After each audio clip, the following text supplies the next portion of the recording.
Hi, everyone. I wanted to do a quick vlog on all the changes that so many of us are experiencing. Changes, transitions, crossroads.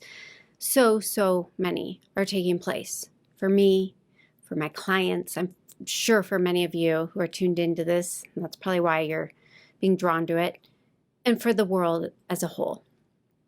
And changes, let's be honest, they can be super uncomfortable.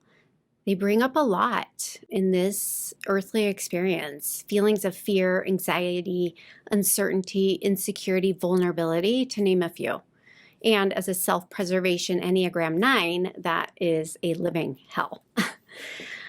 And so sitting with and really feeling all of this can bring up a sense of darkness, sometimes causing us to slip into doubt, distrust, anger, frustration, and fear. But we must feel it, right?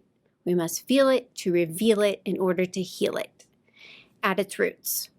And it's the old patterns, the old programming and agreements that we made that keep us stuck in a lower consciousness, a victim consciousness, and as a result, trapped in this 3D matrix of pain, suffering, and struggle. This is real stuff.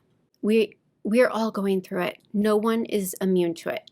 If you're in a body, then you are here to learn important lessons that are part of your soul contract. So instead of saying, which sometimes I find myself doing, and I'm sure some of you, why me? Why is this happening to me? Why do I keep going through this? We want to stop, pause, and reframe it to, what is this here to teach me?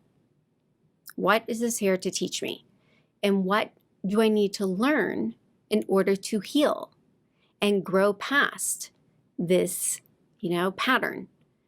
What do I need to learn in order to heal and grow my soul? So I want to just share, to make this relatable, a personal experience in my crossroads of life right now that I've been going through the past several months. So 3 of our kids left for college this past fall, 6 of our kids, all at brand new schools, and all the things that come along with starting new schools. My longtime and dearly loved assistant or head of my business was Elizabeth, who many of you were familiar with. Well, she has moved on, and it's time for her to go on to her next chapter of her life. But for 8 years, she has been what I call the center of my universe, helping me to do what I do by taking care of all the rest. So that's gone as of 3 days ago. And so with that, bringing in a whole new team for my business, which is a whole other story in and of itself, of the divine orchestration and synchronicity around this amazing team I have now that I feel so deeply grateful and blessed to have. Nevertheless, it's still change for all of us. And then coupled with, my health has been compromised the last 6 months or so with some crazy issues arising from anywhere from parasites to mold toxicity, hormonal imbalance, you name it, but real stuff affecting me at my core.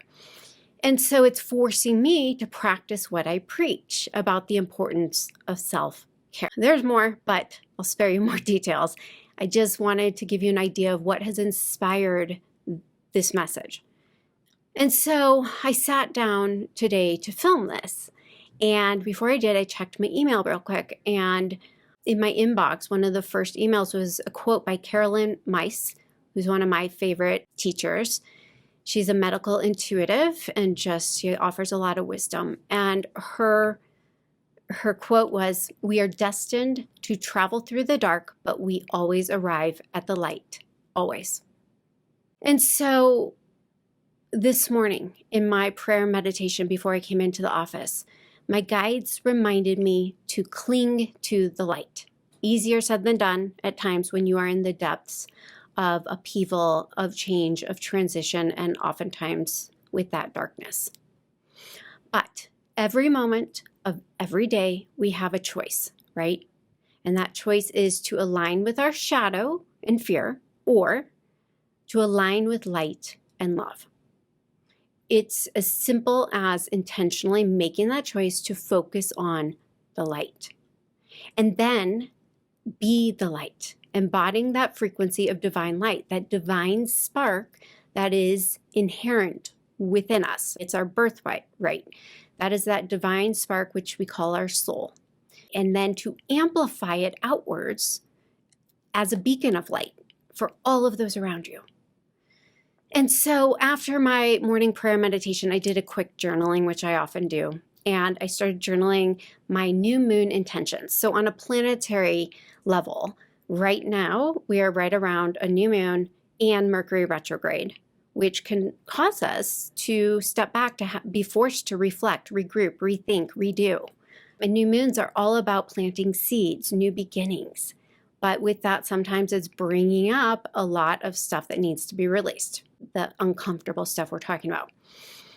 And so I sit down and I do that. And then this prayer meditation evolved, or this channeling, journaling my intentions evolved into a downpour of divine guidance, which I call automatic writing, from my team spirit. And they offered me this wisdom that I felt I wanted to pass on to you. There is darkness and there is light. This is the world in which you live. We will show you ways to believe, more miracles to come. Focus on light. Let go of the rest. Come home to your soul. Come home. You are light. Be the star you are. Pure divine light and love, dear one. Flowers. Flowers are your sign today. Flowers. All kinds. Be open, dear one, and you will see. So I do that. I then go about my morning. I get out the door, driving my daughter Haven to school. And this is an hour later. As we're driving to school, Haven, we're in silence. She's staring out the window, and out of nowhere, she says, "Ah, all the flowers are gone." And I heard flowers, and I said, "What'd you just say?" She said, "All the flowers are gone." And I didn't say anything. She goes, "Flowers, Mom." My guides tend to use my daughter as a messenger. They used her in that moment. I was in complete awe and tears at how quickly they turned around the miracle, the sign, the synchronicity, right? So then I walk into my office, and my new head of operations, who took over for Elizabeth, Shannon, who is fabulous, feel very grateful to have her. She walks in with her arms full of flowers. She said she felt like she wanted to lighten up and brighten the space. Then my assistant, Hannah, she walks in and she told me how nice it was that yesterday Shannon surprised her with a bouquet of flowers, unbeknownst to me. Doesn't stop there. Then my sister-in-law, who is using my space and she's seeing clients, she comes in, and then her client comes in with flowers. And in both cases, Shannon and the client brought orchids specifically. You can't make this up, right?